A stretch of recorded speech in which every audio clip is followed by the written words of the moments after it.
All right, you guys, welcome back to the Kylie Lavelle channel. Don't forget to subscribe, like, comment, hit the notification bell. You never know what you're gonna get. Life's like a box of chocolate sometimes when things are going right, but things aren't going right with Six Flags, which was the first company I ever worked for straight out of high school. Minimum wage was a little under $6 an hour at the time. And yes, this was in the West Coast, in the Bay Area. Six Flags Discovery Kingdom, but back then it was called Six Flags Marine World. They're struggling, just like any other amusement park and resort. The same things that's happening in Vegas is the same thing that's happening with Six Flags. Let's take a look and see what happened. The rides, the games, the thrills, all of it now going dark. Six Flags America, right outside DC, will close its gates November 2nd, and another in California set to shut down in the next 2 years, raising a red flag for the nation's largest theme park chain and for how many Americans can afford to have fun.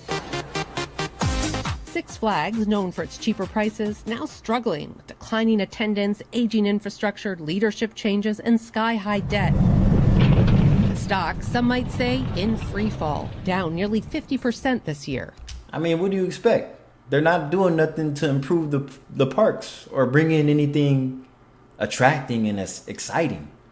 They're running the same bullshit they've been using the last 20 years. That's no longer appealing. The shit's pretty boring. That's why it's cheap to get in, because the shit sucks. So a group of activist investors, including football star and Taylor Swift fiance Travis Kelce, took a 9% stake in Six Flags, pushing for an overhaul. Kelce in a statement saying, "The chance to help make Six Flags special for the next generation is one I couldn't pass up." Jerry Huster thinks this park is special. He traveled from Orlando to the Six Flags in Maryland for one last visit before the park closes. Like, I'm fighting back tears thinking about how much fun I've had on this ride and what it's been through. This 108-year-old roller coaster has survived fires and hurricanes, but it's all but certain it won't weather this storm. In a statement announcing the closure, the company said the park was not a strategic fit with the company's long-term growth plan. The park has long catered to the middle class, with season passes selling for as little as $50 and a daily ticket online sold for $29. Six Flags have always had the benefit of being the target demographic for middle-class America. But as businesses seek wealthier customers who are driving a growing share of overall spending, they're also boosting prices. Well, who's the middle class now? I don't like that bright screen.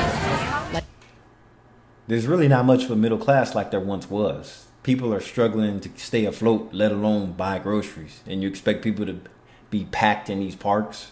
Please.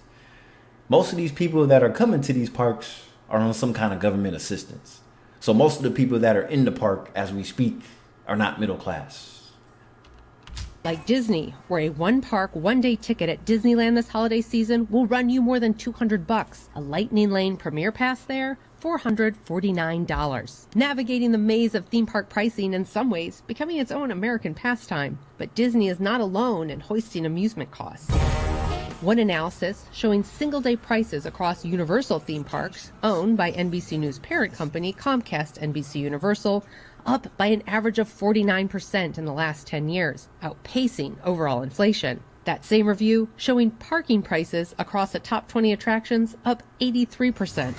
I mean, let's just keep it real. It's all a scam. I mean, just think of it as going to a basketball game, a football game, let alone a concert.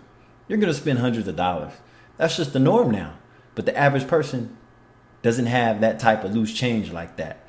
Let alone people are putting everything on credit cards and loans to keep having fun. Just think of it as going on a vacation locally. With all the money you spend at these places, you could have went on an international trip. So, in my opinion, fuck these places.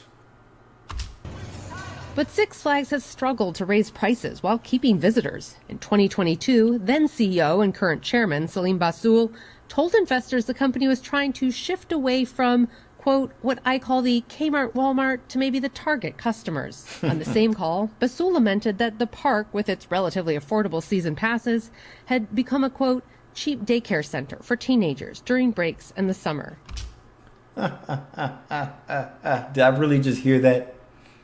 So basically, they're pretty much clowning the company themselves. It's just a wasted investment.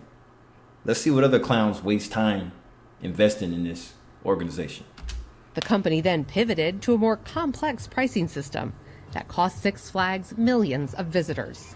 And all this comes as middle-class households struggle with persistent inflation and now a slowing job market. The general pricing issues that we're all faced with in the grocery stores and gas pumps, that had an impact on us. For families like Matt Donahue's, there's a big hole to fill without the park. For us, the park has been an extension of who we are for the last 10 years. We come, anywhere between 80 and 100 times a year. Whoa. So he's a Six Flags fanboy. Okay. But see, here's the thing. The infrastructure is aging just like the people that keep going. There's not a lot of new families, people getting married, starting their own families now. You have all these it's a dink society now.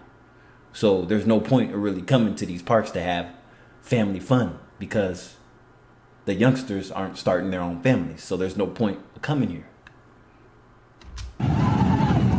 Here in Maryland, Six Flags America now running out of track. How far behind is the American dream? Shannon Pettypiece, NBC News.